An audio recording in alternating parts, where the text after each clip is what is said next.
चीन इतने दिनों से यही सोच रहा था कि किसी भी देश के साथ किसी भी तरह का व्यवहार करेगा और कोई देख नहीं रहा है। दरअसल ताइवान, हांगकांग, इस तरह के देशों को तो वो किसी तरीके से दबा लेता है। भारत के साथ उसे तगड़ा मुकाबला देखने को मिला। इस सब के बीच अमेरिका ने यह कहा है कि चीन एशिया के बाकी देशों के लिए खतरा है और इसीलिए इस इलाके में यानी एशिया में वो अपने ट्रूप्स में बढ़ोतरी करना चाहता है।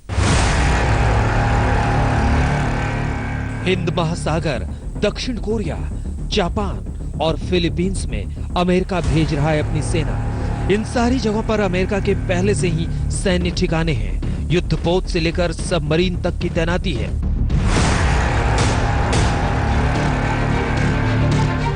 दुनिया के सबसे आधुनिक हथियारों से लैस अमेरिकी सेना आ रही है चीन को सबक सिखाने।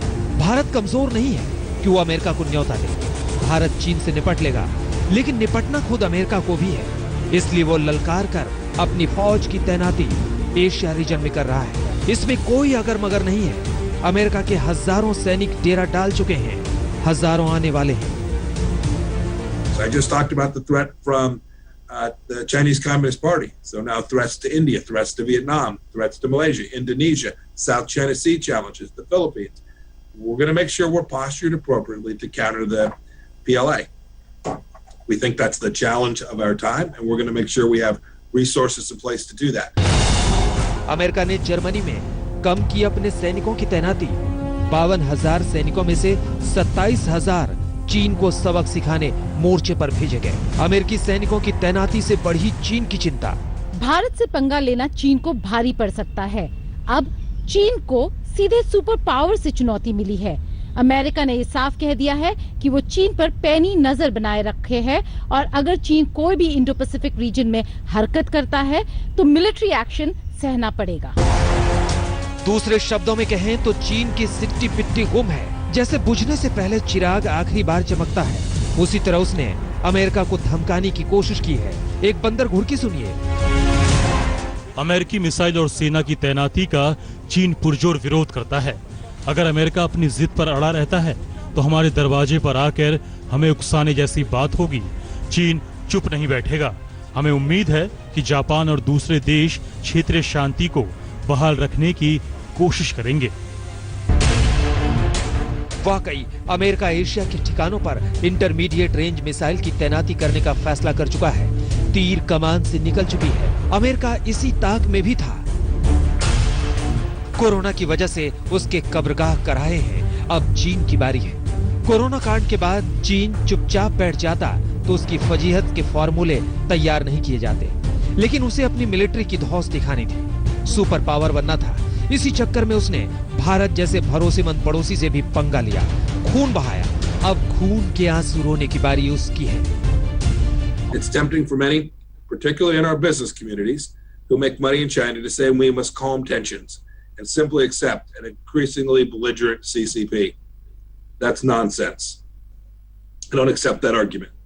There is no compromise between freedom and authoritarianism. I don't want the future to be shaped by the CCP, and I'd wager no one on this call wants that either.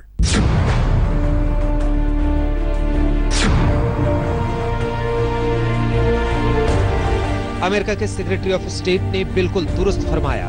सस्ते सामानों के लालच और मुनाफाखोरी की चाहत में चीन को बेअंदाज नहीं होने दिया जा सकता।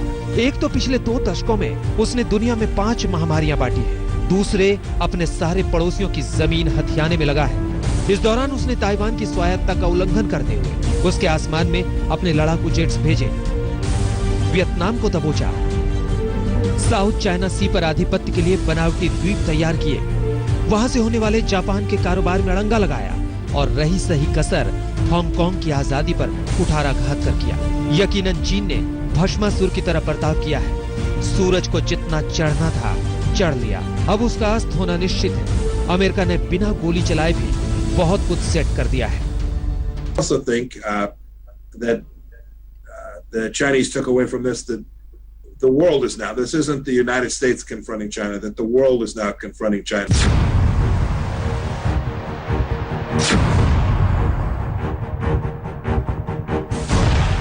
दुनिया चीन के खिलाफ है, ये बात तो तभी जाहिर हो गई थी जब वर्ल्ड हेल्थ ऑर्गेनाइजेशन की सालाना बैठक में 114 देश चीन के खिलाफ जांच का प्रस्ताव लेकर आए थे। लेकिन अभी की बात तो ये है कि चीन के भीतर से भी बगावत की बू आ रही है। वहां के लोग जिनपिंग की नीति और नियत के खिलाफ हो रहे हैं। बागी सुर वाले हर रोज हजारों पोस्ट डिलीट करना पड़ रहा है चीन को। अब जब अमेरिका दबाव बनाएगा तो चीन भीतर से भी दरक सकता है। अमेरिकी फौज के एशिया में तैनाती से चीन पर चौतरफा दबाव बढ़ रहा है। इकोनॉमिकली, डिप्लोमेटिकली अमेरिका और अदर वेस्टर्न कंट्रीज हमें सपोर्ट कर सकती हैं, लेकिन लड़ाई में, चाइना के साथ लड़ाई में कोई हमारे साथ कंधा से कंधा मिला के कुछ नहीं करेगा। ये एक सिर्फ पॉस्चरिंग है जो अमेरिका कर रहा है, शायद अपनी इंटरनेशनल ऑडियंस या डोमेस्टिक ऑडियंस के लिए। सबसे बड़ी फोकस जो जरूरी है इस टाइम पे वो है रिकॉनेसेंस एंड इंटेलिजेंस गैदरिंग पे। चाइनीज फोर्सेस जो थोड़ी बहुत डेप्थ में है उनको आइडेंटिफाई करना कि वो अपनी करंट लोकेशन जो भी है वहाँ से कितनी आगे जा रही है और किस तरफ, किस डायरेक्शन में कहाँ रीइंफोर्स करने के लिए और कहाँ फोर्स प्रोजेक्शन के लिए प्रोग्रेस कर रही है। दरअसल चीन ने सोचा ही नहीं था कि इतने ही दिनों में परिस्थितियां इतनी बदल जाएंगी। वो मुगालते में था कि उसने दुनिया के 130 देशों को कर्जा खिला रखा है कि कोई कुछ नहीं बोलेगा। जिसे बोलना था वो चढ़कर बोले और अब उनका एक्शन भी बस बोलने ही वाला है। लद्दाख में चीन की बढ़ती हिमाकत के बीच भारत चीन को कड़ा जवाब देने की तैयारी में है। इस बीच चीन की विस्तारवादी नीतियों की वजह से वह दुनिया के सभी बड़े देशों के निशाने पर है। अमेरिका ने भी चीन को सीधी टक्कर देने की तैयारी कर ली है। इस बीच भारत ने भी साफ कर दिया है कि राजनयिक और सामरिक मोर्चे पर भारत चीन को हर हाल में जवाब देगा। गीता मोहन के साथ मंजित नेगी, दिल्ली, आज तक। चीन के मन में धीरे धीरे भारत का भय भी बैठ रहा है। शायद धीरे धीरे वो सही रास्ते पर चलने भी लगे, क्योंकि बातचीत के बावजूद जब वो अपने सैनिकों की संख्या बढ़ाता है तो भारत बराबरी में डट खड़ा होता है।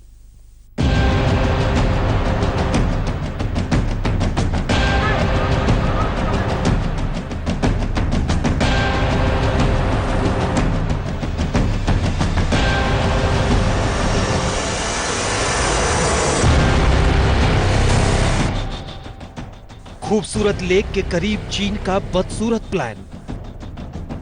बढ़ते चीनी जमावड़े से सतर्क हिंदुस्तान।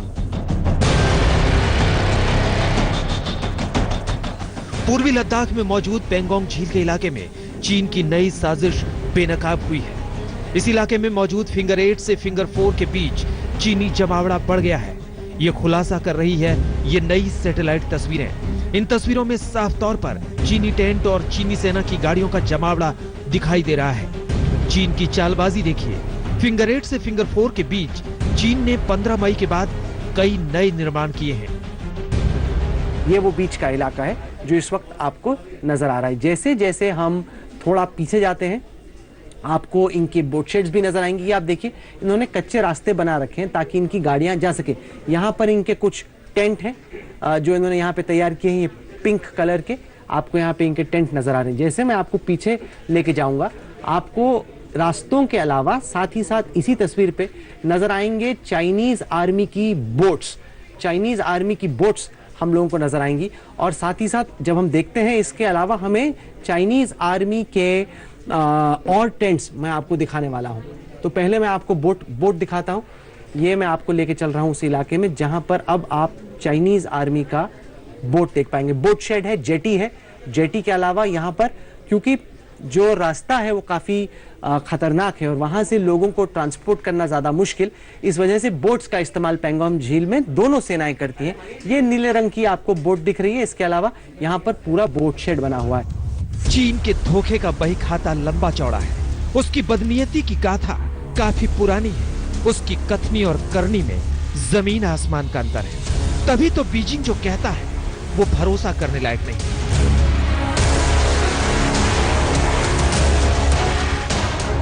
कूटनीति की बिसात पर चीन किसी कायदा कानून को नहीं मानता। वो पावर देखता है, नफा नुकसान देखता है, उसी के हिसाब से वो खुद को ढालता रहता है। 15 जून की झड़प के बाद जब लद्दाख में भारत के लड़ाकू विमान उड़े, सेना ने तेवर दिखाए तो चीन ने बातचीत की चाल चल दी। 22 जून को हुई कमांडर स्तर की बातचीत में चीन ने मान लिया था कि चीनी सेना 5 मई से पूर्व वाली स्थिति में लौट जाएगी। लेकिन हुआ क्या? चीन ने अपनी फितरत नहीं छोड़ी। उसे गलवान वैली में 4 से 6 किलोमीटर पीछे हटना था, लेकिन 4 दिन बीत जाने के बाद भी उसके गिने चुने जवान ही, कुछ टेंट और गाड़ियां करीब 1 किलोमीटर पीछे खिसकी। मतलब चीन ने अब तक अपने वादे पर अमल नहीं किया है। 6 जून को जब भारत और चीन के बीच वो पहली बातचीत हुई थी, जो चीन के निमंत्रण पर हुई थी, उसके ठीक 9 दिन बाद गलवान की वो घटना हो गई। इसीलिए भारत इस बार बहुत ध्यान से आगे बढ़ रहा है। भारत ने चीन से साफ कह दिया है कि आप हमें बताइए कि कब तक आपकी सेना जो है वो सारी चीजों को डिसमेंटल करेगी और लाइन ऑफ एक्चुअल कंट्रोल में अपनी तरफ वापस उस जगह पर जाएगी जो 5 मई से पहले की स्थिति कही जा रही है। चीन की तरफ से भले ही बहुत सारे वादे कर दिए जाते हैं, लेकिन भारत उन चीजों पर अव्वल तो यकीन नहीं कर रहा है। दूसरी चीज ये हो रही है कि भारत ने अपनी तैनाती किसी भी तरीके से चीन के किसी भी आश्वासन पर कम नहीं की है, क्योंकि गलवान घाटी को लेकर चीन एक बात करता है और पेंगोंग त्सो में अचानक अपने सैनिकों की तादाद बढ़ा देता है। तो चीन की कथनी और करनी में फर्क को देखते हुए इस बातचीत के नतीजे के सकारात्मक होने के बावजूद भारत कोई भी चांस लेना नहीं चाहता। एक तरफ चीन बातचीत का ढोंग कर रहा है, तो दूसरी ओर वो लद्दाख के दूसरे इलाकों पर भी अपनी गिद्ध नजरें टिकाए हुए है। सूत्रों से मिली जानकारी के मुताबिक चीन की नजर काराकोरम दर्रे पर भी है। साथ ही दौलत बेग ओल्डी और तेपसांग सेक्टर में नया मोर्चा खोलना चाहता है। अब वो भारतीय सेना को पेट्रोलिंग करने से रोकना चाहता है, लेकिन भारत ने भी ठान लिया है कि चीन जो भाषा समझेगा उसी लहजे में समझाया जाएगा। दिल्ली से मनजीत नेगी और लद्दाख से श्वेता सिंह के साथ आज तक ब्यूरो। चीन कहता कुछ है, करता कुछ है। सेनाओं की बातचीत में वो कहता है कि वो पीछे हटने को तैयार है, डिसएंगेज करने के लिए तैयार है, लेकिन सैटेलाइट की जो तस्वीरें आती हैं वो कुछ और ही कहानी कहती हैं। देखिए चीन किस तरीके से झूठ बोल रहा है और सैटेलाइट उसके झूठ को कर रहा है बेनकाब।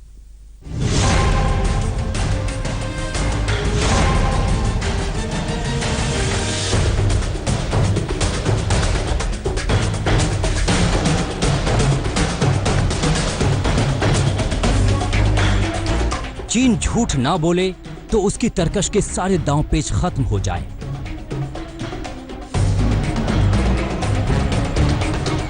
वो बेबस हो जाएगा, लाचार हो जाएगा। उसने झूठ का बाजार सजा रखा है। अंतर्राष्ट्रीय जगत में फजीहत से बचने के लिए वो एक झूठ बोलता है, फिर उसे छिपाने के लिए झूठ पर झूठ बोलता जाता है। आपको दिखाते हैं कि भारत के साथ जारी ताजा विवाद में चीन कैसे कैसे झूठ बोल रहा है। चीन का पहला और सबसे बड़ा झूठ पूरी दुनिया जान चुकी है कि चीन ने कैसे लद्दाख मसले को तूल दिया।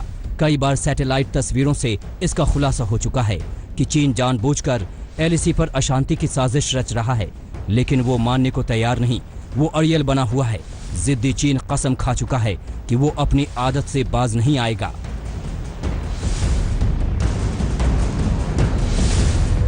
गलवान मामले में चीनी हरकत उसे बेनकाब कर चुकी है, फिर भी वो भारत पर ही आरोप मढ़ने में मशगूल है। चीन का रक्षा मंत्रालय फिर कह रहा है कि 15 जून को भारतीय जवानों ने समझौते का उल्लंघन किया।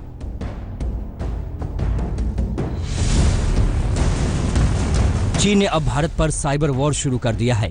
वो भारत की खुफिया जानकारियों को हथियाना चाहता है। महाराष्ट्र साइबर डिपार्टमेंट ने चीन के इस साजिश का खुलासा किया है। जानकारी के मुताबिक चीन ने पिछले 5 दिनों में भारत पर ताबड़तोड़ साइबर हमला बोला है। भारत के सूचना, बैंकिंग और इंफ्रास्ट्रक्चर सेक्टर में हमले हुए हैं। अभी तक 40,300 साइबर हमले कर चुका है चीन। भारत और चीन के बीच चल रहे स्टैंड ऑफ जो कि गलवान वैली में चल रहा है, उसी बीच चीन के हैकर्स ने भारतीय साइबर स्पेस पर हमला बोल दिया है। हजारों ऐसे अटैक पिछले 1 हफ्ते में देखे गए हैं और ये सब चेंगडू नाम के प्रोविंस से जनरेट हो रहे हैं। भारतीय साइबर सिक्योरिटी एजेंसीज ने यह दावा किया है कि इसके पीछे PLA पीपल्स लिबरेशन आर्मी भी हो सकती है और खासकर इंफॉर्मेशन इंफ्रास्ट्रक्चर और बैंकिंग सेक्टर को टारगेट किया जा रहा है। इलेक्ट्रॉनिक सामान और गैजेट्स के लिए चीन पर भारत काफी हद तक निर्भर है। ऐसे में चीन के लिए साइबर सेंधमारी मुश्किल नहीं। महाराष्ट्र साइबर डिपार्टमेंट ने ऐसी इंफॉर्मेशन कोलेट की है जिससे ये पता चलता है कि पिछले 4-5 दिनों में एकदम से इंडिया के साइबर स्पेस पे जो रिसोर्सेज हैं, स्पेशली जो कि इंफ्रास्ट्रक्चर सेक्टर में है, जो इंफॉर्मेशन सेक्टर में है और बैंकिंग सेक्टर में है, उसमें एकदम से चाइना के द्वारा साइबर अटैक्स की संख्या में बहुत ज़्यादा तेजी आई है। क्रिटिकल इंफ्रास्ट्रक्चर है भारत के अंदर, टेलीकॉम सेक्टर हुआ, बैंकिंग सेक्टर हुआ या पावर सेक्टर हुआ, चूँकि इनके अंदर बहुत बड़ी डिपेंडेंसी हमारी चाइनीज़ हार्डवेयर आइटम के ऊपर है, यहाँ पे एक साइबर डिस्ट्रप्शन या साइबर अटैक किया जा सकता है। उदाहरण के लिए टेलीकॉम सेक्टर के अंदर हमारे मोबाइल फ़ोन को अगर छोड़ दिया जाए तो राउटर्स और जो स्विचेस हैं ज़्यादातर सामान जो है चाइना की हुआवी और जेटी कंपनियाँ, जेटी जैसी कंपनियाँ सप्लाई करती हैं। अब आपको दिखाते हैं चीन का एक और झूठ। चीन को अपने फायदे के सिवा कुछ भी नहीं समझ में आता। इसके लिए वो अंतर्राष्ट्रीय साजिश करता है और फिर झूठ बोलता है। जिस वक्त मॉस्को में भारत रूस से हथियारों पर बातचीत कर रहा था, उस समय चीन प्रोपागेंडा रचने में बिजी था। तभी तो झूठे बयान जारी कर दो दोस्तों के बीच रोड़ा बन रहा था। चीन अपील कर रहा था कि रूस भारत को हथियार न बेचे, लेकिन रूस ने उसकी एक ना सुनी। ये तो चीन के झूठ के चंद नमूने हैं। उसकी जितनी पोल खुलेगी उतना ही चीन का बदनुमा चेहरा सामने आता जाएगा। मुंबई से दिव्येश सिंह और दिल्ली से आशुतोष मिश्रा के साथ मंजीत सिंह नेगी, आज तक। अमेरिका की तरफ से सिर्फ इतना खतरा नहीं है, बल्कि अमेरिका ने हांगकांग के मामले का भी संज्ञान लिया है। ये किस तरीके से बन रहा है चीन के लिए परेशानी, देखिए इस रिपोर्ट में।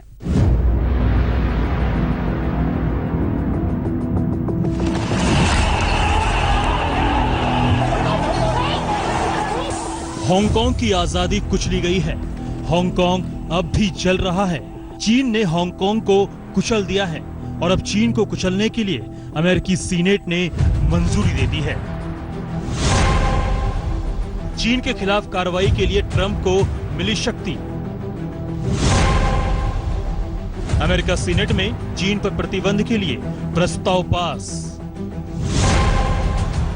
ध्वनि मत से पास हुआ चीन पर प्रतिबंध लगाने का प्रस्ताव।